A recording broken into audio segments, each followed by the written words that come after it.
Hey everyone, welcome back to Octajam. तो ये आज अपना चैप्टर 2 का जितने भी रिएक्शन है ना वो सारा देखने वाले हैं। और साथ से सारा रिएक्शन का मैंने क्या बना के रखा है, बोला जैसे रीमार्क डाल के रखा है कि रिएक्शन के साथ किस पैटर्न का क्वेश्चन बन सकता है, उसका मैंने प्रॉपर तरीके से रिमार्क बना के रखा है। तो चलो बिना देरी करे स्टार्ट करते हैं। चैप्टर 2 का जितने भी रिएक्शन है ना वो सारा रिएक्शन कवर करने वाले हैं और इसको पढ़ने के बाद कुछ और छूटता नहीं है। और PYQ के मैंने ऑलरेडी सीरीज बना के रखा है, तो किस पैटर्न का रिएक्शन है और किस पैटर्न का क्वेश्चन आ रहा है वो दोनों लिंक होना जरूरी है। तो तुम PYQ का भी साथ साथ वो देखते रहो।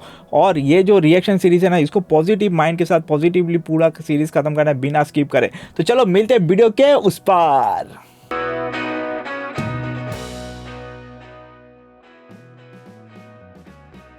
तो ये अपना वेबसाइट है जिसका नाम है octajam.com। तो इसके अंदर तुम अगर जाओगे तो सबसे पहले तुम्हें तो क्या मिल जाएगा, एक कोर्स करिकुलम में मिल जाएगा यार, unlock potential for class 10 chemistry, जिसके अंदर करिकुलम देखोगे ना 100 लेक्चर का करिकुलम बना हुआ है, जो एग्जाम के पॉइंट ऑफ व्यू से बना हुआ है, जो कवर होता है ना 13 आवर्स एंड 32 मिनट्स में ही कवर हो रहा है। जिसके अंदर तुम्हें कोर्स मटेरियल मिल जाएगा, तो तुम्हें नोट्स बनाने की कोई टेंशन नहीं है, सारा का सारा नोट्स इसके अंदर बना हुआ है ना। सेकेंडली अगर शॉप पेज में जाओगे तो शॉप पेज हमेशा अपडेट होता रहता है, तो शॉप पेज को बार बार चेक करता हूँ, है ना।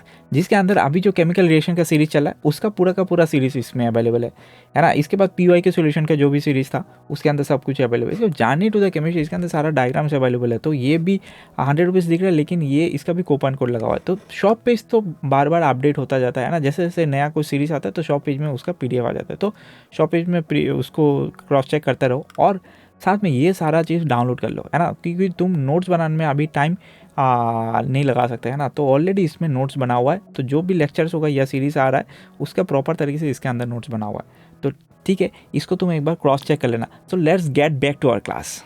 स्टार्ट करते हैं ना चैप्टर 2। चैप्टर 2 का जितने भी रिएक्शंस होगा ना, ये इसमें पूरा का पूरा अपन कवर करने वाले हैं। तो इसको बहुत आराम से, है ना, बहुत आराम से देखो। तुमने चैप्टर 1 अभी नहीं देखा तो चैप्टर 1 भी देखो। चैप्टर 1 का पूरा रिएक्शन, जितने भी रिएक्शन अवेलेबल है सारा रिएक्शन हमने कवर किया हुआ है। तो देखो, सबसे पहले क्या बोलता है, ये हो गया एसिड, बेस एंड सॉल्ट। तो जो पहला जो है ना, तुम्हें एग्जाम में ये पूछा जाता है कि एसिड बेस जो है, एसिड और बेस का तुम्हें लेबोरेटरी टेस्ट में तुम्हें कैसे पता चलता है कि एसिड है या बेस है ना।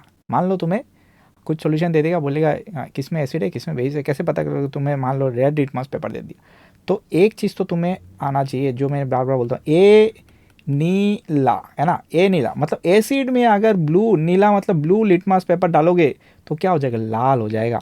एसिड में अगर ब्लू लिटमस पेपर डालोगे तो लाल हो जाएगा, है ना। तो एसिड में क्या हो गया, एसिड में देखो, एसिड में क्या हो जाएगा, ब्लू लिटमस पेपर डालोगे तो क्या हो जाएगा, रेड हो जाएगा, है ना। और ब्लू डालोगे तो रेड लिटमस डालोगे तो कोई चेंजेस नहीं आएगा, ठीक है। तो ऐसे बेस के लिए ऑपोजिट होगा, बेस में क्या होगा, रेड लिटमस डालोगे तो ब्लू हो जाएगा और एसिड में कोई कलर चेंज होगा। सिमिलरली फिनोप्थलीन सॉल्यूशन एसिड में क्या होगा, कलरलेस, और बेसिक में क्या होगा, पिंक। फिनोप्थलीन सॉल्यूशन एक बेसिक में डालोगे तो पिंक। अब एग्जाम में कभी कभार ये भी पूछा जाता है ना, कि बोलेगा कि नेचुरल कौन कौन सा है। देखो फिनोप्थलीन जो है ये एक आर्टिफिशियल है, ये भी आर्टिफिशियल है, और लिटमस पेपर जो अगर डालते हैं वो एक नेचुरल है। तो वो पूछा गया है MCQ में, बोला जैसे कि दिखाएंगे अपन, है ना। जैसे कि मान लो बोल देगा कि तुमने क्लोव लिया है और लिटमस लिया है, क्लोव लिया है, फिनोप्थलीन लिया है, क्लोव लिया है, जिंजर लिया है और मिथाइल ऑरेंज लिया, तो इसमें से कौन नेचुरल इंग्रेडिएंट है। तो फिनोप्थलीन जो है नेचुरल इंग्रेडिएंट नहीं है, मिथाइल ऑरेंज जो है नेचुरल इंग्रेडिएंट नहीं है, ये सारे नेचुरल इंग्रेडिएंट है ना। और लिटमस पेपर अगर बोलता है तो वो भी एक नेचुरल इंग्रेडिएंट है ना, ठीक है। मिथाइल ऑरेंज सॉल्यूशन एसिडिक में क्या दिखाएगा, रेड दिखाएगा, और मिथाइल ऑरेंज सॉल्यूशन बेसिक में किस में कन्वर्ट हो जाएगा, येलो कलर में कन्वर्ट हो जाएगा। तो ये इंपॉर्टेंट है, ये सीधा सीधा टेस्ट तुम्हें पूछा जाएगा, कैसे लेबोरेटरी टेस्ट होता है, ठीक है। चलो आगे बढ़ते हैं।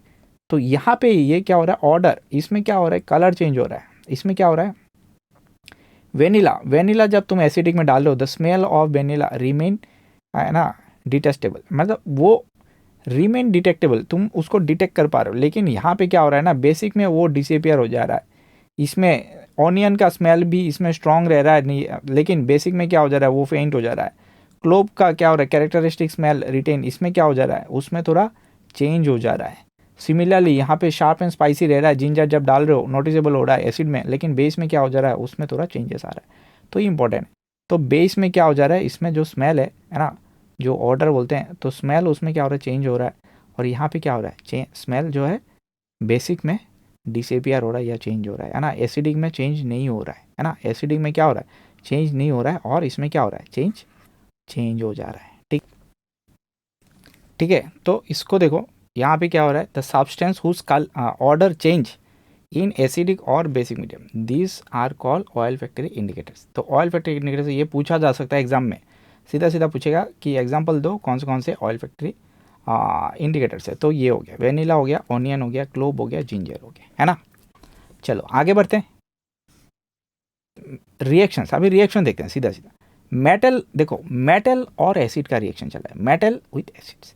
तो इसमें 3 अलग अलग तुम्हें देखने को मिलेगा। एक हो गया तुम्हारा HCl, एक कौन सा हो गया HCl, है ना, एक हो गया H2SO4, और सबसे लास्ट में देखेंगे HNO3। तो सबसे पहले देखते हैं HCl। तो देखो मेटल विथ डाइल्यूट एसिड के साथ क्या बनाएगा, हमेशा salt plus hydrogen gas involve होगा। क्या इन्वॉल्व होगा, salt plus hydrogen gas involve होगा। तो कभी कभार तुम्हें पूछा जा सकता है कि यार जो हाइड्रोजन गैस इन्वॉल्व हो रहा है वो तुम कैसे पहचान कर रहे हो।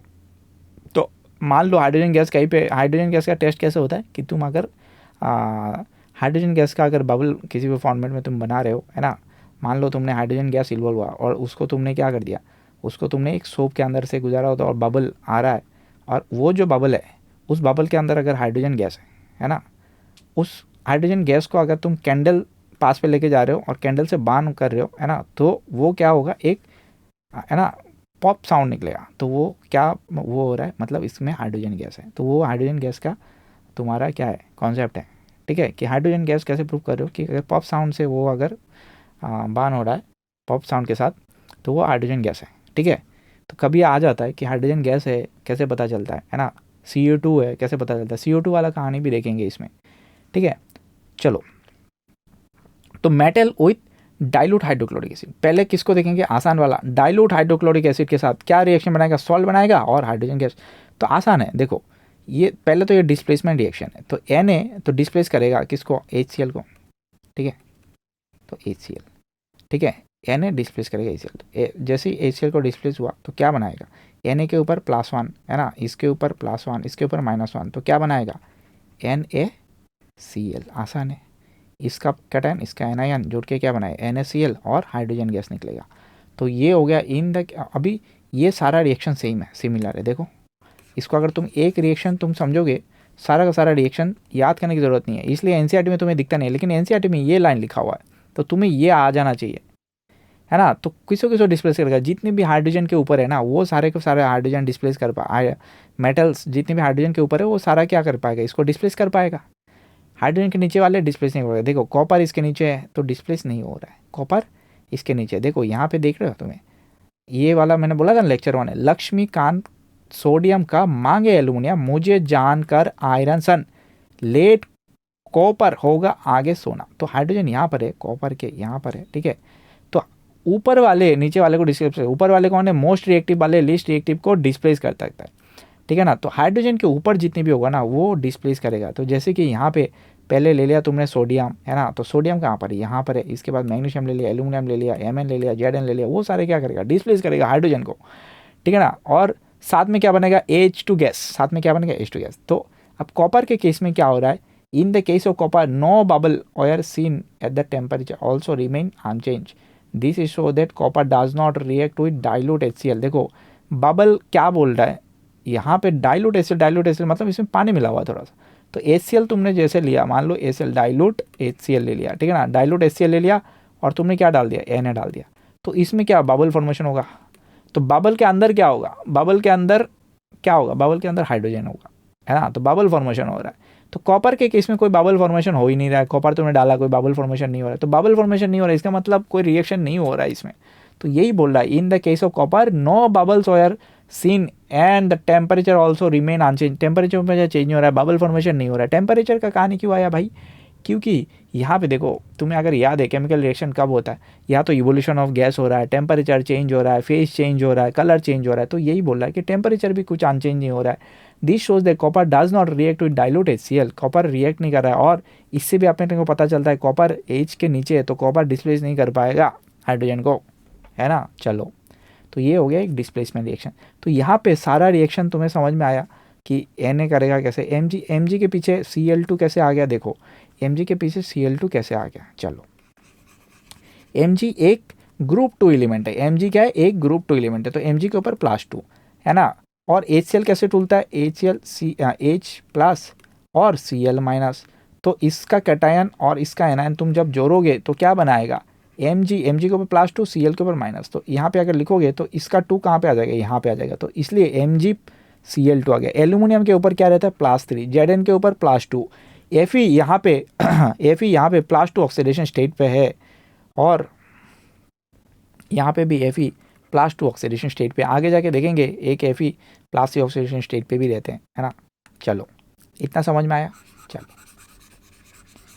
तो डाइल्यूट हाइड्रोक्लोरिक एसिड के साथ जब भी रिएक्शन होगा तो कॉपर के हाइड्रोजन के ऊपर वाले क्या करेगा, सब रिएक्शन होगा, कॉपर रिएक्ट नहीं करेगा, ठीक है, डाइल्यूट HCl के साथ। मेटल विथ, ये जो लाइन लिखा ना, ये NCERT का लाइन है भाई, सीधा सीधा, तो ये इंपॉर्टेंट है, कॉपर के ऊपर वाले मेटल सामने दिखा दिए हैं कुछ एग्जांपल्स, ठीक है। ये सारे मेटल क्यों लिया गया, क्योंकि घुमा घुमा के NCERT में कहीं ना कहीं इस मेटल के जिक्र क्या हुआ, इसलिए ये सारे मेटल्स ले लिया गया। तो इसका सॉल्ट तुम बना सकते हो, देखो salt plus hydrogen gas, salt तुमने बनाना आ गया, है ना। सॉल्ट बनाने के लिए देखो जो चैप्टर 1 का रिएक्शन अपन ने पढ़ाया ना, उसमें मैंने वो सॉल्ट कैसे प्रिपेयर करते हैं, कैटायन और एनायन के बारे में पढ़ा के रखा है, तो उसको एक बार ज़रूर देखो, अगर नहीं देखा है तो उसको बार बार देखो भाई, 2 बार तो एटलीस्ट देखो, है ना। और स्किप मत मारो, स्किप मारने से समझ में नहीं आएगा। ये जो सारी चीज़ है ना, वन शॉट में समझने में तुम्हें हो सकता है मुश्किल हो, लेकिन एक बार तुम कॉपी में देखोगे, लिखोगे, है ना। और ये सारे तो डाउनलोडेबल PDF भी तुम्हें मिल रहा है ना, उसको शॉप पेज में जाके देखो।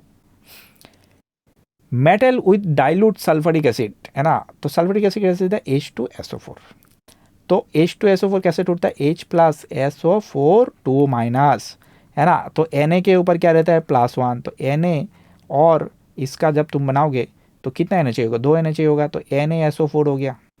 Na के ऊपर क्या रहता है, Na +1 ग्रुप 1 एलिमेंट, तो इसका और इसका जब तुम बनाओगे, है ना, सॉल्ट, तो क्या बनाएगा, NaSO4, तो इसका 2 यहाँ पे आ जाएगा, और Na के ऊपर +1 है तो इसको लिखने नहीं पड़ता है, तो Na2SO4, समझ में आया।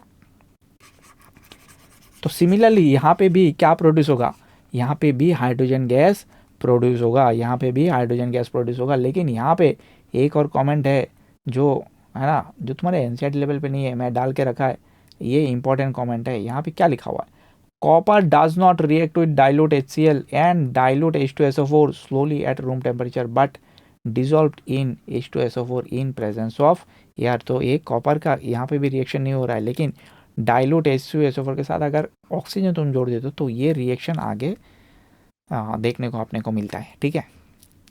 चलो ये भी क्या हो गया, एक डिस्प्लेसमेंट रिएक्शन है। तो यहाँ पे इंपॉर्टेंट क्या है ना, इंपॉर्टेंट तुम्हें रिएक्शन ऐसे ऐसे सीधा सीधा नहीं पूछेगा, तुम्हें हो सकता है ऐसा पूछेगा, डाइल्यूट HCl डाइल्यूट H2SO4 के साथ जब रिएक्शन हो रहा है पार्टिकुलर कोई भी एक मेटल का, है ना, वो मेटल क्या प्रोड्यूस कर रहा है, हाइड्रोजन गैस प्रोड्यूस कर रहा है। कभी कभार ऐसे भी पूछ देता है कि XYZ X एक एलिमेंट है ना, और वो एलिमेंट केरोसिन ऑयल के अंदर उसको रखना पड़ता है, तो वो सोडियम हो गया। अब उस सोडियम को तुम जब डाइल्यूट HCl के साथ तुम रिएक्शन, वो जो X एलिमेंट है उसको डाइल्यूट HCl के साथ रिएक्शन करवा दो तो कौन सा गैस प्रोड्यूस हो रहा है, तो X का नाम बताओ, ऐसे टाइप का क्वेश्चन पूछता है घुमा घुमा के। तो तुम्हें हर जगह वो समझ में आना चाहिए कि भाई किस पैटर्न का क्वेश्चन पूछ रहा है। ये हो गया एसिड बेस से तुम्हें ये हाइड्रोजन गैस वाला कॉन्सेप्ट पता चल जाएगा। मेटल से नॉन मेटल से तुम्हें ये सोडियम मैग्नीशियम का अलग अलग कहानी सुनने को मिलेगा, है ना। चलो आगे बढ़ते हैं, ये इंपॉर्टेंट है, यहाँ पे अपन थोड़ा ध्यान से देखना, तुम्हें सब समझ में आने लगेगा। यहाँ पे पूछता क्या है, एग्जाम में क्या आता है वो समझना जरूरी है, ठीक है। चलो एग्जाम में क्या पूछेगा पहले वो देखते हैं, इसके बाद समझते थे कि भाई समझना कैसे।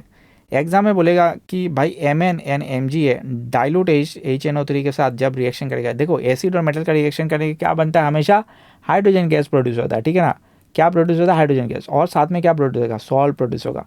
तो HNO3 देखना, HNO3 H प्लस, है ना, NO3-, तो ये हो गया।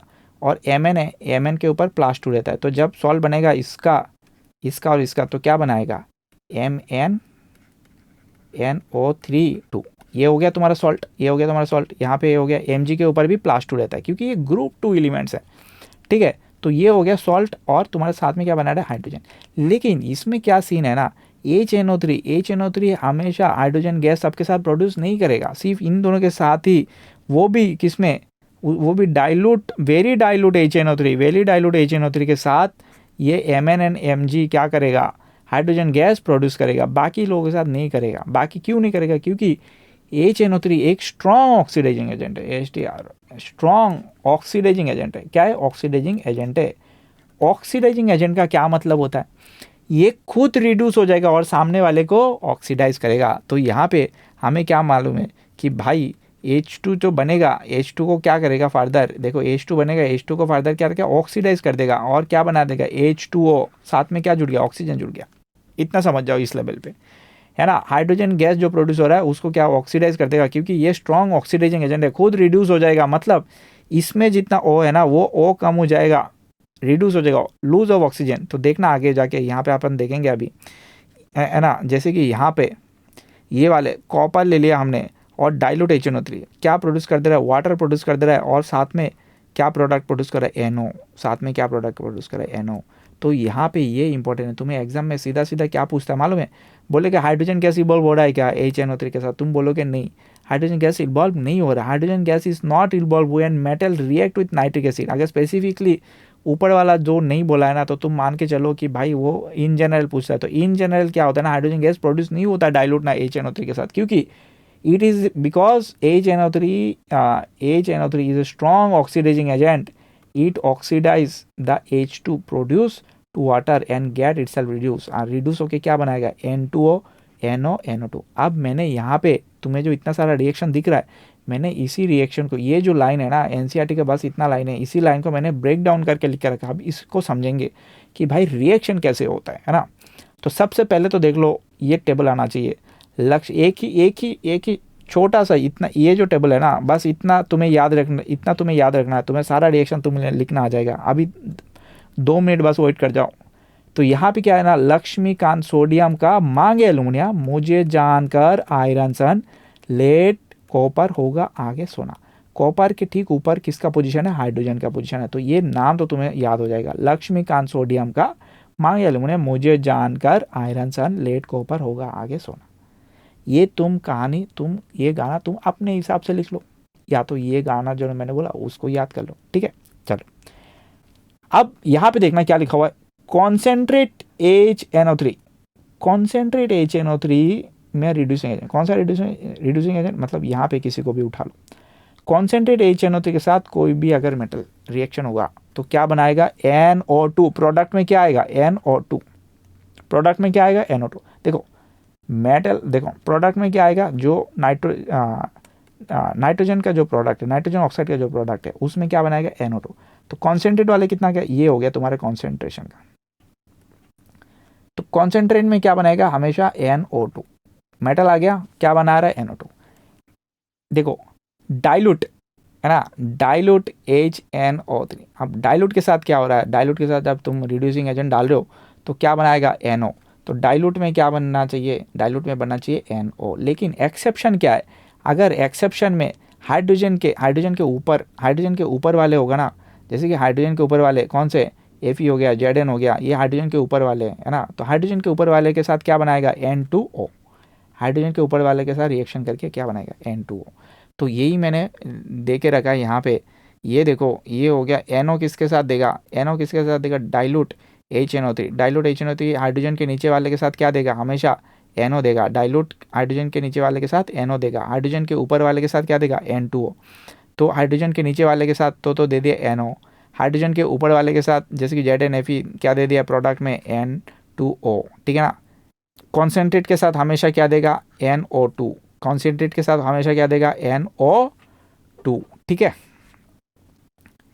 अब यहाँ पे तो हमने पूरा सीरीज, इसमें अभी क्या हो गया, वेरी डाइल्यूट HNO3 के Mn और Mg के साथ क्या बनाएगा, H2 हाइड्रोजन गैस प्रोड्यूस करेगा, है ना, हाइड्रोजन गैस प्रोड्यूस करेगा। और यहाँ पे देखना बाकी वाले में सब में क्या प्रोडक्ट आ रहा है, H2 आ रहा है, H2 आ रहा है, H2 आ रहा है। H2 मतलब वाटर प्रोड्यूस होगा, क्योंकि वो जो हाइड्रोजन गैस है वो ऑक्सीडाइज होकर वाटर बन रहा है। और साथ में क्या बन रहा है, साथ में मेटल नाइट्रेट, जो मेटल है उसका नाइट्रेट बन रहा है। तो जैसे कि मतलब सॉल्ट बन रहा है साथ में, तो Fe है, डाइल्यूट HNO3 है, तो यहाँ पे क्या बनाएगा, Fe का सॉल्ट बनाएगा, यहाँ पे क्या है, Zn का सॉल्ट बनाएगा, ठीक है। लेकिन यहाँ पे Fe +3 ऑक्सीडेशन स्टेट में, बाकी सब में क्या +2 ऑक्सीडेशन स्टेट में था, यहाँ पे Zn +2 में है, ठीक है। यहाँ पे Sn +2 में है, ठीक है। तो ये हो गया तुम्हारा सॉल्ट। और साथ में ये जो है ना, ये जैसे कि तुमने अलग अलग 3 प्रोडक्ट दे दिया, एक ऐसा भी प्रोडक्ट देखने को मिलता है जो एनसीईआरटी में, तुम्हारे एनसीईआरटी में नहीं है, तो वो मैंने उसको भी डाल के रख दिया, क्योंकि यहाँ पे ये वाला जिक्र करके आ गया, very dilute HNO3 Mn and Mg। तो वेरी डाइल्यूट HNO के साथ Fe Sn Zn के साथ कैसे रिएक्ट होता है, तो ये वाला प्रोडक्ट है। और डाइल्यूट HNO3 के साथ Sn का क्या रिएक्शन होता है, ये वाला प्रोडक्ट है। तो ये वाला 2 प्रोडक्ट जो है ना, ये भी इंपॉर्टेंट है, NH4NO3 है ना। लेकिन तुम्हें सबसे ज़्यादा जो इंपॉर्टेंट है, एनसीईआरटी का जो लाइन डिट्टो लाइन है, ये वाला इंपॉर्टेंट, ये 3 प्रोडक्ट जो है बहुत ही ज़्यादा इंपॉर्टेंट है, N2O, NO और क्या होता है तुम्हारे NO2, जिसको तुम्हें याद करने के लिए बस ये जो टेबल है, ये टेबल ये काफ़ी है ना। ये टेबल काफ़ी है। इस टेबल के अकॉर्डिंग तुम अगर पढ़ लोगे तो तुम सारा रिएक्शन लिख पाओगे, अगर रिएक्शन आता है तो। जैसे कि कॉन्सेंट्रेट HNO3 के साथ कोई भी रिड्यूसिंग एजेंट डालोगे तो हमेशा क्या बनाएगा, NO2। यहाँ पे डाइल्यूट HNO3 के साथ कोई भी रिड्यूसिंग एजेंट डालोगे तो क्या बनाएगा, NO। लेकिन एक्सेप्ट किस में है, मेटल रिएक्टिविटी। अगर हाइड्रोजन से ऊपर वाले हैं, हाइड्रोजन के ऊपर वाले हैं तो क्या बनाएगा, N2O। हाइड्रोजन के ऊपर वाले कौन से हैं, जैसे कि Fe हो गया, Zn हो गया, तो इनके साथ क्या बनाएगा, N2O, ठीक है। चलो आगे बढ़ते हैं। इतना समझ में आ गया होगा तुम्हें, है ना। इसको मैंने जो 100 लेक्चर है ना, उसके अंदर इन डेप्थ पढ़ा के रखा है भाई, है ना। इसके बाद सेम चीज़ PYQ में भी हमने देखा है बहुत बार। PYQ में सीधा सीधा पूछता है क्यों नहीं हो रहा है, तो रीज़न क्या है, इवॉल्व तो नहीं हो रहा है, रीज़न ये पूछता है सीधा, because HNO3 is a strong oxidising agent है। ऑक्सीडाइजिंग एजेंट बोले तो क्या करेगा, खुद को रिड्यूस करेगा, सामने वाले को ऑक्सीडाइज कर देगा। तो H2 जो है ना, वो ऑक्सीडाइज होकर क्या बन जाएगा, H2O, वाटर बन जाएगा, ठीक है। तो ये इंपॉर्टेंट। आगे बढ़ते हैं, देखो मेटल प्लस बेस, ठीक है ना। तो क्या रिएक्शन बनाएगा, सॉल्ट बनाएगा और हाइड्रोजन गैस बनाएगा। ये तो हमने यहाँ अभी जैसे कि यहाँ पे देख के आया कि भाई एसिड है ना, कहाँ गया कि एसिड और मेटल क्या बना रहा है, salt plus hydrogen gas. Similarly base के साथ भी अगर तुम करते हो तो भी क्या बनाएगा, हाइड्रोजन गैस। लेकिन यहाँ पे दो ही ऐसा एग्जांपल है तुम्हारे एनसीईआरटी में, बहुत ही इंपॉर्टेंट है। सीधा क्वेश्चन आता है इसमें, बोलता है कि सोडियम जिंकेट, बोलता है कि Zn जो बेस के साथ रिएक्ट कर रहा है NaOH, तो जो प्रोडक्ट बना रहा है ना, वो प्रोडक्ट कैसा है, ऐसा पूछेगा। प्रोडक्ट क्या है, ZnO2 Na2ZnO2, तो ऐसे करके कन्फ्यूजन पैदा करेगा। तो इसलिए तुम्हें क्या आना चाहिए, वो कैटायन आना चाहिए, है ना। पहला जो लेक्चर है ना, रिएक्शन का पहला चैप्टर का जो लेक्चर है, उसमें हमने पूरा कवर करके रखा है। तो मैंने उस टाइम बोला था कि जिंकेट बोल के 1-2 एग्जांपल ऐसे देखने को मिलेगा आगे, है ना, जो एनायन तुम्हें। तो जिंकेट कैसे दिखता है, ZnO2, देखो ZnO2 2- जिंकेट ऐसा दिखता है। और Na कैसा होता है, Na के ऊपर +1 रहता है। तो जब बनाएगा इन दोनों का तो Na कितना चाहिए, 2 Na चाहिए होगा। तो ये इंपॉर्टेंट है। इसमें क्या इंपॉर्टेंट है, इसमें ये इंपॉर्टेंट है Na2ZnO2, ठीक है ना। ये आता है सोडियम जिंकेट, ये सोडियम जिंकेट है। तो सोडियम जिंकेट प्रोड्यूस करेगा और साथ में क्या है, हाइड्रोजन गैस। सिमिलरली यहाँ पे एल्यूमिनियम का जब रिएक्शन होगा NaOH के साथ तो क्या बनाएगा, सोडियम एल्यूमिनेट। तो इसका NaAlO2, ये जो कंपाउंड है ना, ये सारा कंपाउंड सीधा एग्जाम में पूछा जाता है। इसका नाम पूछा जाता है, इसका कंपाउंड का फॉर्मूला पूछा जाता है, और साथ में क्या बनाएगा, H2। ये दोनों बहुत ही इंपॉर्टेंट है जो बेस के साथ रिएक्शन हो रहा है। लेकिन इसमें एक और इम्पॉर्टेंट चीज़ है, इसमें अगर तुम देख रहे हो, इसमें Zn है, Al है, क्या क्या मेटल लिया गया, Zn लिया गया, Al लिया गया। तो ये सारे एक एम्फोटोरिक मेटल्स हैं। तो एम्फोटोरिक मेटल किसको बोलते हैं, ये सारे हो गए एम्फोटोरिक मेटल्स। सब जन की आज सुनो प्रभु अल्लाह की साइलेंट पे है, सब जन की आज सुनो प्रभु अल्लाह। तो Zn का एग्जाम्पल देखा है और एल्यूमिनियम का एग्जाम्पल देखा है, और आगे जाके तुम्हें Pb का भी एग्जाम्पल देखेगा। और एग्जाम में ऐसे पूछा जाता है, सीधा एग्जाम में सीधा पूछा जाता है। तो ये क्या हो गया, एक एम्फोटरिक मेटल्स हैं, ठीक है। तो ये हो गया एक डिस्प्लेसमेंट रिएक्शन, है ना। ये हो गया तुम्हारे डिस्प्लेसमेंट रिएक्शन। तो देखो यहाँ पे हाइड्रोजन गैस मैंने फिर से लिख के रखा है, the hydrogen gas production, this gas is flammable and can be tested by bringing a lit match close to it, which produce characteristic, उसमें क्या है, पॉप साउंड करेगा, है ना, पॉप साउंड करेगा, तो तुम्हें समझ में आ जाना चाहिए वो एक हाइड्रोजन गैस है। ठीक है, ये दो नाम इंपॉर्टेंट है, ये आया हुआ है भाई MCQ में भी, मतलब प्रीवियस ईयर क्वेश्चन में भी आया हुआ है कि सोडियम जिंकेट, है ना, सोडियम जिंकेट प्रोड्यूस हो रहा है, उसका फॉर्मूला लिखो, फॉर्मूला लिखो, आ रहा है सीधा एग्जाम में। ठीक है, चलो आगे बढ़ते हैं। मेटल कार्बोनेट और मेटल हाइड्रोजन, देखो कार्बोनेट आ गया ना, फिर से कार्बोनेट कैसे दिखता है, CO3 2-, ठीक है, इतना समझ में आता है। मेटल कार्बोनेट, हाइड्रोजन कार्बोनेट कैसे दिखता है, CO, या ये हो गया माइनस, हाइड्रोजन कार्बोनेट। अब क्या बनाएगा, मेटल कार्बोनेट हाइड्रोजन कार्बोनेट के साथ तुमने क्या कर दिया, एसिड को रिएक्शन करवाया, और क्या बना रहा है, salt plus carbon dioxide plus water, salt plus carbon dioxide plus water.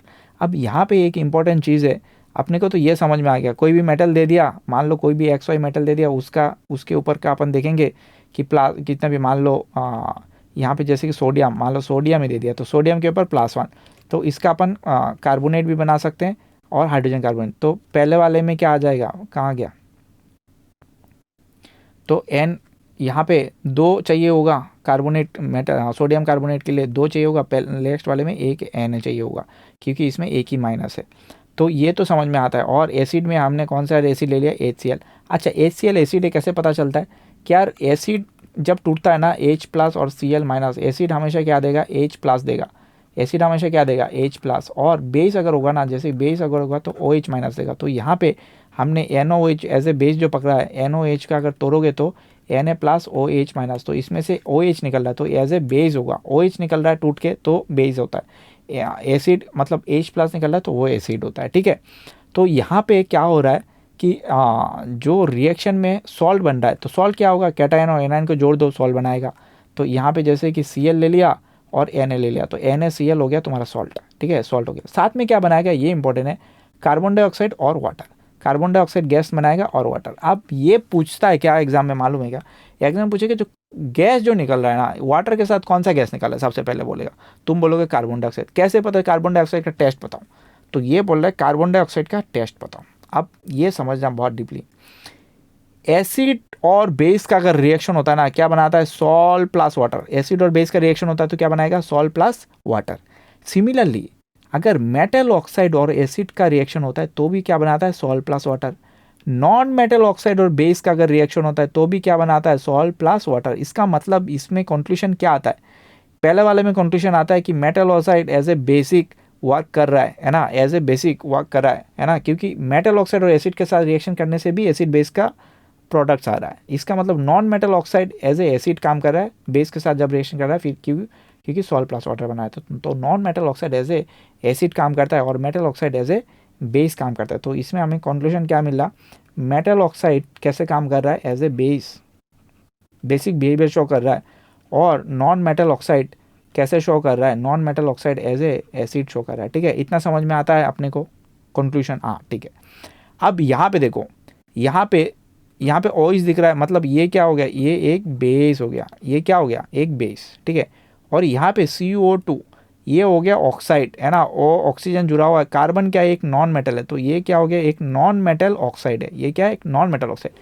तो नॉन मेटल ऑक्साइड कैसे काम करता है, एक एसिड के तरह काम करता है। तो एसिड ये हो गया बेस और ये हो गया एसिड, तो कार्बन डाइऑक्साइड जो है वो एसिड की तरह काम कर रहा है और ये हो गया बेस। तो एसिड और बेस का जब रिएक्शन बनेगा क्या बनाएगा, सॉल्ट प्लस वाटर। तो सॉल्ट बनाना आता है अपने को, सॉल्ट कैसे बनेगा, यहाँ पे कैल्शियम है, कैल्शियम का जो कैल्शियम कार्बोनेट, कार्बन डाइऑक्साइड से कार्बोनेट का लेते हैं, तो क्या हो गया, Ca+2 और CO3 2-, तो क्या बनाएगा, CaCO3 कैल्शियम कार्बोनेट, इसका सॉल्ट बनेगा, वो एक वाइट PPT बनेगा, और साथ में क्या निकलेगा, H2O, क्योंकि सॉल्ट प्लस वाटर बनेगा, है ना। कार्बोनेट का जो सॉल्ट बनता है CaCO3, ये क्या बनाएगा, CO3 लेते हैं हमेशा, है ना, कार्बोनेट। तो ये अपने को क्या पता चल रहा है, वाइट PPT बन रहा है। अगर वाइट PPT बन रहा है, इसका मतलब जो कार्बन डाइऑक्साइड का है ना, जो टेस्ट है, तुम क्या बोलोगे कि जो गैस निकला है उस गैस को अपन किस में पास करेंगे, लाइम वाटर के थ्रू पास करेंगे, तो क्या बनाएगा, एक PPT बनाएगा, जो PPT वाइट कलर का होगा, और उस PPT का नाम होगा CaCO3 कैल्शियम कार्बोनेट, है ना। तो इससे क्या प्रूव होता है, इससे ये प्रूव होता है कि उसमें कार्बन, वो जो गैस है कार्बन डाइऑक्साइड है। तो ये वाला रिएक्शन ये हो गया।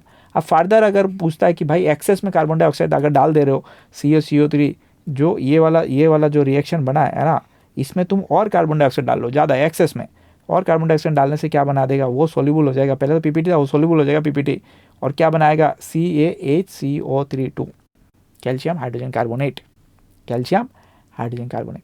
ठीक है, चलो आसान है, आगे बढ़ते हैं।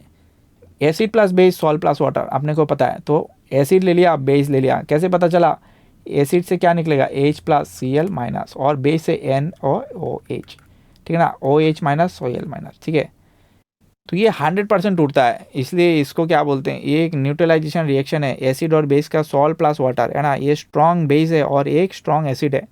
कैसे, अच्छा एक और चीज़ यहाँ पे एसिड और बेस में इंपॉर्टेंट चीज़ है जो मैं थोड़ा मेंशन कर देता हूँ यहाँ पे, है ना, थोड़ा समझना इसको, क्वेश्चन आता है यहाँ से, है ना। देखो ये हो गया तुम्हारा पीएच स्केल, तो यहाँ पे 7 में न्यूट्रल, और 7 के ऊपर जितना भी होगा ना, 7 के ऊपर जितना भी होगा, है ना, वो हो गया बेस, और यहाँ पे 14, ठीक है, यहाँ पे हो गया 0, तो जितना नियर बाई 0 होगा ना वो हो गया एसिड। ठीक है, तो 7 के बिलो होगा तो एसिड, 7 के ऊपर होगा तो बेस। तो यहाँ पे क्या हो रहा है ना, पीएच नंबर अगर 0 के नियर बाई है तो स्ट्रॉन्ग एसिड, बीच में है तो वीक एसिड, तो इसमें बीच में है तो वीक बेस, अगर पूरा एक्सट्रीम में है ना 14 में 13 में तो स्ट्रॉन्ग बेस। ठीक है, तो इसका तुम्हें वो भी पूछ सकता है कभी, कौन सा स्ट्रॉन्ग एसिड है, कौन सा स्ट्रॉन्ग बेस है, वो भी पूछता है। ठीक है, तो यहाँ पे क्या बोल रहा है NaOH और HCl, तो तुम्हें पता कैसे चलता है, जब तुम एक्वास, हमेशा एक्वास लिखा होगा, देखना एक्वास लिखा होगा, एक्वास में डालने के बाद ही तो टूटेगा ना, पानी में डाले हुए तभी तो टूटेगा, अगर नहीं टूटा तो कैरेक्टरिस्टिक ही पता नहीं चल रहा है एसिड है बेस, वो ज़रूरी है, पानी एक्वास होना ज़रूरी है। तो ये एक एग्जाम्पल भी देखेंगे कि यहाँ पे एक्वास होना ज़रूरी है ना। तो यहाँ पे NaOH क्या हो रहा है, स्ट्रॉन्ग एसिड और स्ट्रॉन्ग बेस है, क्यों, क्योंकि जब पानी में डालते हो तो पूरा कंप्लीट आयोनाइजेशन होता है, कंप्लीट टूट जाता है H प्लस और Cl माइनस पे, NaOH और OH माइनस में। ठीक है, और क्या बनाएगा, सॉल्ट बनाएगा और वाटर बनाएगा, तो इसका कैटायन इसका एनायन, जैसे H के ऊपर -1 +1 Cl माइनस, तो इसका प्लस और इसका माइनस मिलकर क्या बनाया NaCl, और OH और H मिलकर क्या बनाया H2O। ठीक है, तो इसको अपन एक न्यूट्रलाइजेशन रिएक्शन भी बोलते हैं। तो ये तुम्हारा डबल डिस्प्लेसमेंट रिएक्शन भी, मैंने बोला था ना, डबल डिस्प्लेसमेंट रिएक्शन में पीपीटी भी बनता है और न्यूट्रलाइजेशन रिएक्शन भी उसका एक कैटेगरी है, दो अलग अलग टाइप का बनता है, एक पीपीटी रिएक्शन या तो न्यूट्रलाइजेशन। तो एसिड बेस के केस में अपन इसको क्या बोलते हैं, न्यूट्रलाइजेशन रिएक्शन बोलते हैं। ठीक है, तो मेटल ऑक्साइड और एसिड क्या बनाएगा, सॉल्ट प्लस वाटर, अभी अभी हमने पढ़ के आया है। मेटल ऑक्साइड कैसे काम करता है, एज ए बेस काम करता है, तो बेस काम कर रहा है, तो मेटल ऑक्साइड क्या हो गया, जैसे कि CuO, कार्बन डाइऑक्साइड क्या था, नॉन मेटल ऑक्साइड, CuO कैसे हो गया मेटल ऑक्साइड, तो मेटल ऑक्साइड एसिड के साथ बन के क्या बनाएगा, इसका भी वाटर बनेगा और साथ में क्या बनाएगा, सॉल्ट बनाएगा। तो Cu के ऊपर क्या रहता है +2 और Cl के ऊपर क्या रहता है, Cl के ऊपर माइनस, तो क्या बनाएगा CuCl2। तो देखो यहाँ पे भी मैंने लिख के रखा है, ये वाला पार्ट बहुत ही ज़्यादा इंपॉर्टेंट है क्योंकि इसको रिलेट करके क्वेश्चन आता है। ठीक है, इसको रिलेट करके क्वेश्चन आता है। ये मेटल नॉन मेटल वाला चैप्टर से ये वाला पार्ट हो गया, और एसिड और बेस का चैप्टर से ये वाला पार्ट, दोनों मिक्स करके जब क्वेश्चन बनाएगा ना, इसी कॉन्सेप्ट पे क्वेश्चन बनता है। समझ में आया, तो बहुत इंपॉर्टेंट है। अब देखते हैं प्रिपरेशन, अब यहाँ पे आ गया, क्यों मैंने बोला था ना कि एक्वास सॉल्यूशन होना ज़रूरी है, एसिड और बेसिक का कैरेक्टर होते हैं, इससे पता चल जाता है। प्रिपरेशन ऑफ HCl, तो प्रिपरेशन ऑफ HCl में NaCl लिया तुमने और H2SO4 लिया, और क्या बनाया, साथ में बनाया सोडियम बाइसल्फेट, ये तो इंपॉर्टेंट है, और लेकिन ये प्रोडक्ट इंपॉर्टेंट है, क्या बन रहा है HCl बन रहा है, क्या बना रहे हो, प्रिपरेशन ऑफ HCl गैस। अब ये गैस प्रिपरेशन ऑफ क्या बन गया HCl, ये क्यों इंपॉर्टेंट है। अब इस HCl गैस जो निकलेगा ना, इस HCl गैस के सामने तुमने अगर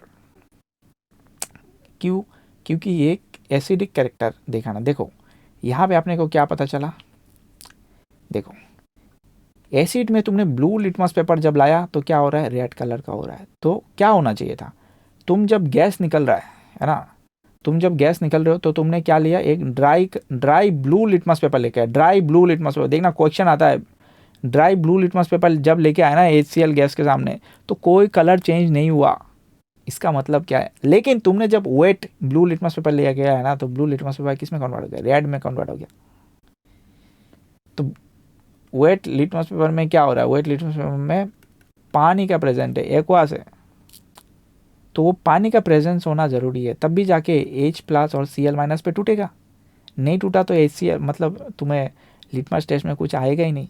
तो एक्वा सॉल्यूशन होना ज़रूरी है, ये वाला इंपॉर्टेंट है। Preparation of HCl gas, preparation of HCl gas से हमें ये पता चलता है कि एसिडिक कैरेक्टर है कि नहीं। एसिडिक HCl गैस निकला है ना, क्योंकि हम टेस्ट कर रहे हैं कि भाई वो एसिड है, बेस है, क्या है, ठीक है।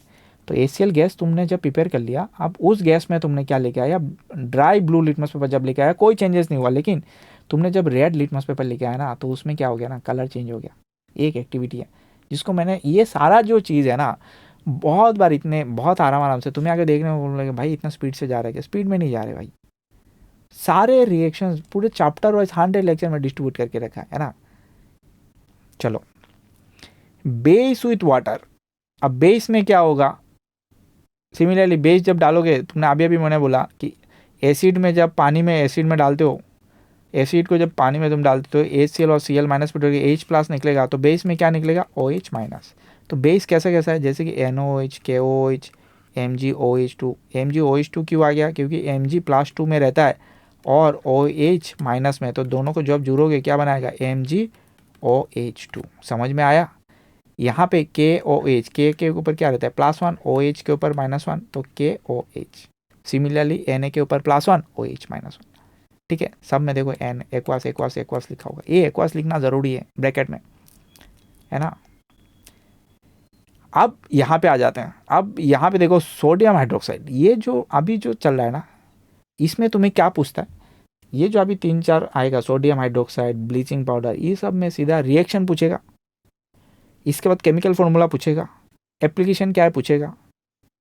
तो मैंने नोट पे पूरा बना के दिया है इसको। देखो यहाँ पे सोडियम ऑक्साइड, इसको क्या बोलते हैं?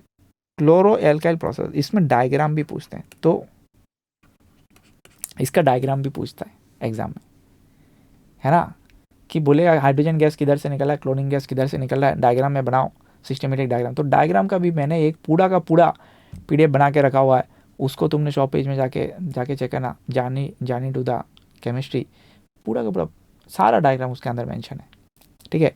तो NaCl और H2, ठीक है ना, तो इसका जो केमिकल रिएक्शन है NaCl और H2, तुम उसको बेराइन सॉल्यूशन बनाते हैं इसमें, है ना, तो इसमें क्या प्रोड्यूस होता है? Cl2, H2 और एक्वस NaOH। इसको मैंने पूरा प्रॉपर तरीके से समझा के रखा है ना। तो यहाँ पे तो सिर्फ रिएक्शन फट करके अपन देख के जा रहे हैं, और PYQ में भी ये क्वेश्चन आया हुआ है प्रीवियस ईयर में, इसमें भी मैंने इसको पढ़ा के रखा है पूरा प्रॉपर तरीके से विद डायग्राम, सिस्टमेटिक डायग्राम से कैसे वर्क कर रहा है, रिएक्शन कैसे वर्क कर रहा है, और ये पार्टिकुलर ये जो रिएक्शन है ना, इसको रिएक्शन को पूरा एक्सप्लेन करके रखा है वहाँ पे। क्योंकि यहाँ पे तुम्हें बस रिएक्शन अभी जो पढ़ रहे हैं ना, कि रिएक्शन कैसे आता है, एग्जाम में क्या पूछा जा रहा है उस पॉइंट ऑफ व्यू से, और वहाँ पे तुम्हें एक्सप्लेन करके रखा कि भाई हाइड्रोजन गैस जो कैथोड में ही क्यों हो रहा है, एनोड में ही क्यों हो रहा है, वो सब PYQ में भी सॉल्व करके रखा है मैंने। और उसका जो 100 लेक्चर है ना, उसके अंदर तो बहुत इन डेप्थ पढ़ा के रखा है ना। तो देखो क्लोरीन गैस एग्जाम में क्या पूछेगा, बोलेगा क्लोरीन गैस जो प्रोड्यूस हो रहा है ना, वो कहाँ पे प्रोड्यूस हो रहा है? तुम्हें सीधा सीधा लिखना है एनोड में प्रोड्यूस हो रहा है। हाइड्रोजन गैस जो प्रोड्यूस हो रहा है कहाँ पे प्रोड्यूस हो रहा है? कैथोड में प्रोड्यूस हो रहा है। अब सोडियम हाइड्रोक्साइड कहाँ पे प्रोड्यूस हो रहा है? Sodium hydroxide near by cathode में प्रोड्यूस हो रहा है। मतलब जिस तरफ हाइड्रोजन निकल रहा है ना, उसी तरफ कैथोड में ये निकल रहा है, ठीक है। एप्लीकेशन पूछा जा रहा है Cl2, तो वाटर का ट्रीटमेंट होता है इसमें, use in maintain cleanness of swimming pool, ये सारा हो गया तुम्हारा Cl2 का, है ना। इसके बाद production of polyvinyl PVC, production of, है ना, CFC, है ना, प्रोडक्शन ऑफ पेस्टिसाइड्स में यूज होता है। H2 fuel, production of margarine, production of margining, है ना, प्रोडक्शन ऑफ एमोनिया, है ना, और for fertilizers. NOH degreasing metals, soaps and detergent, paper making, artificial fibres, ये सब में NOH यूज़ होता है। तो ये वाला हो गया, इसको पूरा प्रोसेस हो गया बोलते हैं क्लोरो एल्काइली प्रोसेस। तो क्लोरो एल्काइली प्रोसेस में तुम्हें जो एग्जाम के पॉइंट ऑफ व्यू आ सकता है ना, तो यही सब चीज़ आएगा, और साथ में पूछेगा कि डायग्राम भी बना दो। तो इतना चीज़ तुम्हें दिमाग में आना चाहिए। ये रिएक्शन इंपॉर्टेंट है, रिएक्शन आना चाहिए, कैथोड एनोड में क्या निकल रहा है वो आना चाहिए, है ना। इसके बाद तुम्हें एप्लीकेशन आना चाहिए, क्लोरीन का एप्लीकेशन, H2 का एप्लीकेशन, NOH का एप्लीकेशन, बस इतना आ गया काफ़ी है। चलो आगे बढ़ते हैं। ब्लीचिंग पाउडर, ब्लीचिंग पाउडर का सबसे पहले पूछेगा फॉर्मूला बताओ, केमिकल फॉर्मूला बताओ, तो ये हो गया कैल्शियम ऑक्सीक्लोराइड, है ना, कैल्शियम ऑक्सीक्लोराइड कैसे होता है, CaCO Cl2, तो इसका रिएक्शन तुम्हें आना चाहिए। रिएक्शन हो गया, तुम्हें कैल्शियम हाइड्रोक्साइड लोगे और क्लोरीन के साथ जब रिएक्शन करोगे तो बनाएगा क्या, CaOCl2, साथ में क्या निकलेगा, H2O। तो इसमें ब्लीचिंग पाउडर का यूज़ पूछेगा, सीधा सीधा पूछेगा ब्लीचिंग पाउडर का तुम फॉर्मेशन वो बताओ, कैसे तुम प्रोड्यूस कर रहे हो वो बताओ, केमिकल रिएक्शन बताओ, और तुम्हें साथ में उसका यूजेस बताओ। For bleaching cotton and linen in the textile industry, for bleaching powder would plum is paper factory, ये सारे तुम्हारे हो गया। And for bleaching wash clothes in laundry, ये सारे पहला हो गया तुम्हारा ब्लीचिंग पाउडर का यूज़, है ना, तुम ब्लीचिंग करने के लिए यूज़ कर रहे हो कॉटन वॉटन वगैरह का। इसके बाद as an oxidising agent in many chemical industry, oxidising agent का काम क्या है, खुद तो रिड्यूस होगा, सामने वाले को ऑक्सीडाइज करेगा। इसके बाद to make drinking water free from germs, ये भी यूज़ होता है ब्लीचिंग पाउडर का।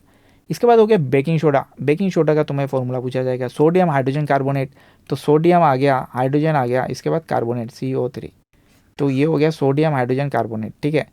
तो इसका रिएक्शन इंपॉर्टेंट है, NaCl H2O CO2 NH3, तो प्रोडक्ट क्या बनाएगा, एमोनियम क्लोराइड, है ना, और साथ में क्या बनाएगा, सोडियम हाइड्रोजन कार्बोनेट, ये हो गया तुम्हारा बेकिंग सोडा। अब ये क्या बोल रहा है, reaction take place when it is heated during cooking, ये इंपॉर्टेंट है। सीधा बोलेगा कि भाई जो तुम्हारा बेकिंग सोडा है उसको जब तुम हीट कर रहे हो तो क्या रिएक्शन हो रहा है, तो हीट जब कर रहे हो तुम्हें क्या बना रहे हो, सोडियम कार्बोनेट बन रहा है, H2O और CO2, क्या बन रहा है, सोडियम कार्बोनेट H2O और CO2, ये इंपॉर्टेंट है। ये कार्बन डाइऑक्साइड जो है ना, ये बहुत ज़्यादा इंपॉर्टेंट है। तो ये हो गया सोडियम हाइड्रोजन कार्बोनेट किस में कन्वर्ट हो जा रहा है, सोडियम कार्बोनेट में कन्वर्ट हो जा रहा है। तो यूजेस ऑफ बेकिंग सोडा देखना, for making baking powder, baking soda baking powder अलग चीज़ है। बेकिंग पाउडर बनाने के लिए बेकिंग सोडा यूज़ हो रहा है, तो कैसे बन रहा है बेकिंग पाउडर, देखो हुई चीज़ है मिक्सचर ऑफ बेकिंग सोडा, है ना, बेकिंग सोडा यानी कि sodium hydrogen carbonate, sodium hydrogen carbonate इसको ले लिया, एंड माइल्ड ईडिबल एसिड, मतलब थोड़ा सा तुमने एसिड मिला दिया, साथ में टार्टरिक एसिड, ये इंपॉर्टेंट है, एग्जाम में आता है, कौन सा एसिड यूज़ किया, टार्टरिक एसिड यूज़ किया। तो H+ जो यहाँ पे है, टार्टरिक एसिड से जो H+ निकला इसका H+ है। When baking powder is heated और मिक्सड विथ वाटर, तो जब तुमने ये ले लिया तो रिएक्शन में तुम्हें क्या बनाया, CO2 H2O और सोडियम सॉल्ट ऑफ एसिड, जो the following reaction take place, ये रिएक्शन तुम्हें वहाँ पे देखने को मिलेगा, ठीक है। When baking powder is heated और मिक्सड विथ वाटर, अब आगे देखो, carbon dioxide produce during the reaction and cause bread और cake to making the soft, ये जो कार्बन डाइऑक्साइड प्रोड्यूस हो रहा है ना, यही कार्बन डाइऑक्साइड क्या क्या कर रहा है, जो ब्रेड बन रहा है उसको सॉफ्ट बना रहा है ना, तो ये बहुत ही ज़्यादा इंपॉर्टेंट है। चलो आगे बढ़ते हैं। नेक्स्ट क्या है कि सोडियम हाइड्रोजन कार्बोनेट जो तुम्हारा इसका क्या हो रहा है, is also a ingredient in antacid, एक एंटासिड में इंग्रेडिएंट है। तो being alkaline it is neutralise excess acid in stomach and provide relief. तो सोडियम हाइड्रोजन कार्बोनेट ऐसे क्या काम करता है, एंटासिड काम करता है, ये एग्जाम में आ चुका है और आता रहता है भाई, ये एंटासिड नाम इंपॉर्टेंट है, क्या इंपॉर्टेंट है, ये नाम, है ना, बोलेगा सोडियम हाइड्रोक्साइड इंग्रेडिएंट एक क्या इज ऑल्सो एन इंग्रेडिएंट, किसमें कैसे इंग्रेडिएंट है भाई, एंटासिड में काम आता है। जो बीइंग अल्कलाइन क्यों है, क्योंकि being alkaline it is neutralise the excess acid को न्यूट्रलाइज करता है ना, तो स्टोमक में एंड प्रोवाइड रिलीफ, समझ में आया। चलो आगे बढ़ते हैं। It is also used in soda acid fire extinguisher, soda acid fire extinguisher में भी ये यूज़ होता है, ये भी इम्पोर्टेंट है। तो ये 3 यूजेस आ गया है तुम्हारा, है ना, ये 3 यूजेस हैं, बहुत इंपॉर्टेंट है। इसके बाद preparation of soda acid fire extinguisher, ये एक एग्जांपल हो गया, ये इसमें तुम CO2 जब निकाल रहे हो तो एज ए फायर एक्सटिंग्विशर काम करता है, वो आग बुझाने में काम करता है। तो ये एक एक्टिविटी टाइप का था। तो इसमें तुम क्या कर रहे हो, NaHCO3 लिया, अभी जो देखा सोडा एसिड फायर एक्सटिंग्विशर, तो तुमने इसमें क्या ले लिया, थोड़ा सा H2SO4 ले लिया, तो वो जो रिएक्शन करेगा क्या बनाएगा, Na2SO4 H2 और साथ में क्या गैस निकलेगा, CO2 का गैस निकलेगा। तो CO2 जो गैस निकल रहा है, जो एक एक्सपेरिमेंट है, CO2 का जो गैस निकल रहा है उसमें से वो क्या कर रहा है, आग बुझाने का काम कर रहा है, फायर एक्सटिंग्विशर का काम कर रहा है। ठीक है, अब आ गया वॉशिंग सोडा। ठीक है, तो वॉशिंग सोडा देखो रिएक्शन इंपॉर्टेंट है। वॉशिंग सोडा में क्या हो रहा है, वॉशिंग सोडा का तुम्हें ये पूछा जाएगा, बोलेगा केमिकल फॉर्मूला लिखो। अब इसके बाद पूछा जाएगा वॉशिंग सोडा में कितना वाटर का वो जुड़ा हुआ है, क्रिस्टल में कितना वाटर जुड़ा हुआ है, तो 10H2O। ये भी इंपॉर्टेंट है, ये भी पूछा जाता है, पूछा जाता है, वो आ भी चुका है, 10H2O है ना। तो कैसे बनाएगा, Na2CO3 तुमने ले लिया, Na2CO3 कहाँ से आया, देखो यहाँ पे अभी अभी बनाया ये सोडियम कार्बोनेट, तो इसमें तुमने क्या डाल दिया, 10H2, वाटर का इतना रेशियो डाल दिया, तो ये क्या बन जाएगा, Na2CO3.10H2। ठीक है, यूजेस ऑफ वॉशिंग सोडा ये भी इंपॉर्टेंट है। सारा का सारा जो यूजेस है ना तुम्हें कटाकट आना चाहिए, क्योंकि घुमा घुमा के क्वेश्चन पूछेगा। तो sodium carbonate washing soda is used in glass, soap and paper industry. It is used in a manufacture of sodium compound such as borax. Sodium carbonate can be used as a cleaning agent or for domestic purpose. It is used for removing permanent hardness of water. ये सीधा सीधा exam में 5-5 mark का question आता है भाई, ये सारे 5-5 मार्क का क्वेश्चन है, कटाकट लिखना होता है इसमें, कुछ भी मिस नहीं कर सकते हो। चलो आ गया क्या, प्लास्टर ऑफ पेरिस। क्या आ गया अभी, प्लास्टर ऑफ पेरिस, आसान है।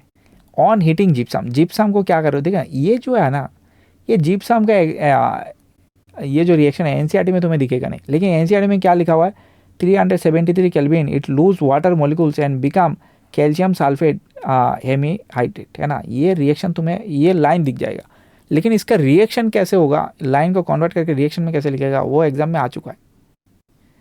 ठीक है, तो एग्जाम हर एक लाइन इंपॉर्टेंट है एनसीईआरटी का। तो 373 kelvin and it's loose water बोला है, और तो ये हो गया तुम्हारा प्रोडक्ट, साथ में क्या आएगा, H2O। तो कितने H2 आएगा वही मैं अभी समझाने की कोशिश कर रहा हूँ यहाँ पे। तो ये हो गया जिप्सम। जिप्सम कैसे दिखता है, CaSO4.2H2O। इसमें कितना H2 है, 2 H2 है। पहले वाले में कितना H2 होता है, जैसे कि यहाँ पे Na2CO3 में 10H2। तो ये सीधा सीधा पूछता है कि कितना H2 किस में है, तो CaSO4.2H2 है, इसमें 2H2 ये इंपॉर्टेंट है। और इसमें इसको जब तुम हीट करते हो 373 केल्विन में, तो क्या बनाता है, प्लास्टर ऑफ पेरिस। तो प्लास्टर ऑफ पेरिस में हाफ लिखा हुआ है, इसका मतलब हाफ वाटर है क्या, वाटर को तोड़ दिया क्या, नहीं भाई, वाटर थोड़ी ना तोड़ दोगे भाई तुम। SO4 यहाँ पे H2O है, ठीक है, CaSO4। तो CaSO4 दो SO4 मिलके एक वाटर को शेयर कर रहा है, इसलिए हाफ लिखा हुआ है ना। 1 फार्मूला यूनिट में एक हाफ वाटर लिखा हुआ है, तो इसका मतलब ये है कि दो CaSO4 मिलके एक वाटर को शेयर कर रहा है, इसलिए हाफ लिखा हुआ है। तो तुम्हें अल्टीमेट क्या बनाना है, 2H2O बनाना है। तो यहाँ पे तुमने ऑलरेडी हाफ H2O ले चुके हो, तो और कितना चाहिए होगा, कितना वाटर यहाँ पे हीट करने के बाद कितना वाटर निकलेगा, तो 3/2 H2 अगर करोगे तो टोटल कितना आएगा, 2H2 आ जाएगा। ठीक है, तो इसलिए ये आता है तुम्हें कन्वर्ट करना, इस दोनों को जब साम करोगे तो 1/2 3/2 करने से क्या आएगा, आंसर आएगा 2, आंसर आएगा 2, क्योंकि जब 1/2 प्लस 3/2 करोगे तो क्या आएगा 2 और ऊपर आ जाएगा 4, तो आंसर आ गया 2। समझ में आया, तो इसलिए 3/2 H2O लिखा हुआ है। चलो, uses of plaster of Paris, making toys, materials for decoration and for making surface smooth. ठीक है, इसके बाद जिप्सम का रिएक्शन हमें पता है कि इसको अपन ने क्या बना दिया, प्लास्टर ऑफ पेरिस को फिर से क्या कर दो, उतना पानी तुम फिर से दे दो, कितना पानी,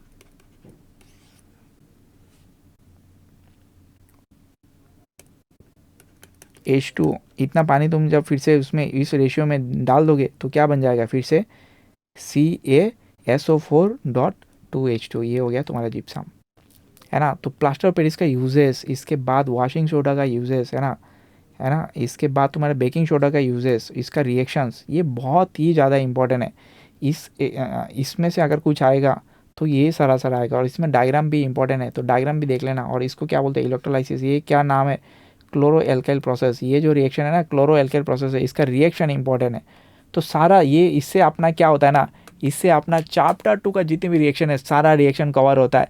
तो तुम इसको ज़्यादा से ज़्यादा लोगों के साथ शेयर करो, चैनल को सब्सक्राइब करो, क्योंकि चैनल नया है और इसमें कुछ ना कुछ नया आता ही रहेगा। और ऐसा नहीं है कि क्लास 10, जैसे मैं बोलता हूँ ना, क्लास 10 के बाद ऐसे चैनल तुम्हारा कुछ काम नहीं है कि नहीं, क्लास 10 के बाद तुम 12 ले तुम कोई भी डिपार्टमेंट में चले जाओ, तो इसमें करियर रिलेटेड कुछ ना कुछ इंपॉर्टेंट आता रहेगा जो तुम्हारे लिए इंपॉर्टेंट है। तो चैनल को सब्सक्राइब करो और कॉमेंट ज़रूर करो, अच्छा लग रहा है कॉमेंट करो, एक पॉजिटिव इन्वायरमेंट क्रिएट करो। तो चलो मिलते हैं अगले चैप्टर में।